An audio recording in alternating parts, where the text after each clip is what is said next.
एक बार कागज का एक टुकड़ा तेज हवा की गति से उड़कर पहाड़ की चोटी पर पहुंच गया। पर्वत ने उसका स्वागत किया और कहा, भाई तुम यहाँ कैसे आए? कागज ने कहा, अपने बल पर। कागज को अहंकार आ गया कि मैं उड़कर कहीं भी जा सकता हूँ। वह भूल गया कि वह खुद से उड़कर वहां तक नहीं पहुंचा, बल्कि तेज हवा उसे वहां ले आई है। तभी फिर से तेज हवा चली और हवा उस कागज के टुकड़े को भी अपने साथ उड़ा ले गई। उड़ते उड़ते वह कागज का टुकड़ा कीचड़ में जा गिरा, जिससे वह गीला हो गया और कुछ ही देर में उसकी हस्ती भी खत्म हो गई। हमारी हालत भी कागज के टुकड़े के समान ही है। जब हमारे अच्छे कर्म आगे आते हैं तो जीवन में हमें खुशियाँ मिलती हैं, हम सफलताओं की ऊंचाइयों पर पहुंच जाते हैं। और जब बुरे कर्मों का झोंका आता है, यानी जब बुरे कर्म हमारे सामने आते हैं, तो हमें दुख और तकलीफ़ें मिलती हैं। तो फिर सोचिए, किसका सम्मान, अहंकार किसका? हवा तो पहले भी चली, फिर भी चली, लेकिन कागज ने जैसे ही अहंकार किया तो प्रकृति ने उसे ऊंचाइयों से उठाकर धरातल पर कीचड़ में गिरा दिया। इसमें हवा का कोई दोष नहीं था।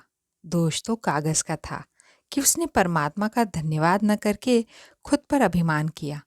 उसी तरह सुख आते हैं तो हमें लगता है कि यह हमारी मेहनत का फल है। तो जान लीजिए जनाब, मेहनत तो गधे भी बहुत करते हैं, लेकिन फिर भी उन्हें न सम्मान मिलता है न प्यार।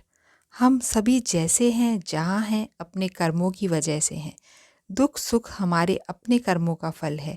लेकिन अगर आप दुख में भी खुश रहना चाहते हैं तो हर पल ईश्वर का धन्यवाद करें, सब्र रखें और सोचें कि ये दिन भी कट जाएंगे।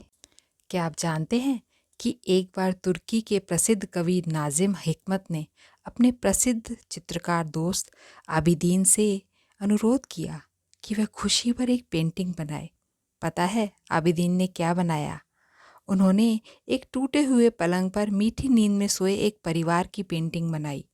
उस पलंग का पाया भी टूटा हुआ था और वहाँ दो ईंटें लगाई हुई थी। उस जर्जर घर की छत भी टपक रही थी। बिस्तर पर घर का कुत्ता भी सुख की नींद में सोया हुआ था। आबिदीन की यह पेंटिंग अमर हो गई। इस अमर चित्र को गहराई से देखिए और सोचिए कि खुशी वास्तव में है क्या।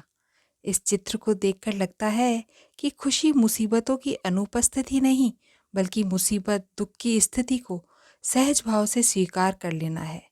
आपके पास जो है, जैसा है, उसमें अच्छा देखने की कोशिश कीजिए।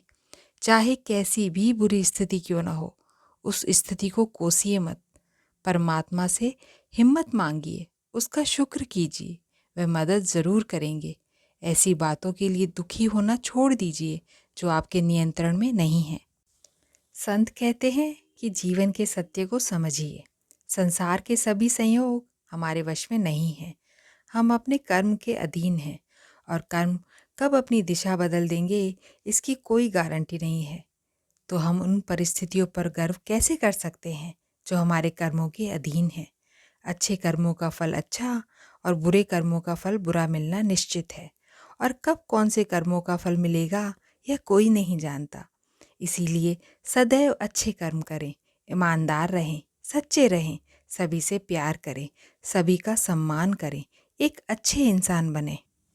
आप जानते ही हैं कि एक बीज की यात्रा शुरू होती है और वृक्ष बनने पर ही खत्म होती है।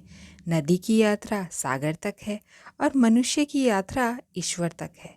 इस संसार में जो कुछ भी हो रहा है वह ईश्वर की मर्जी से ही हो रहा है, उसके नियमों से ही हो रहा है। हम सभी तो मात्र साधन हैं।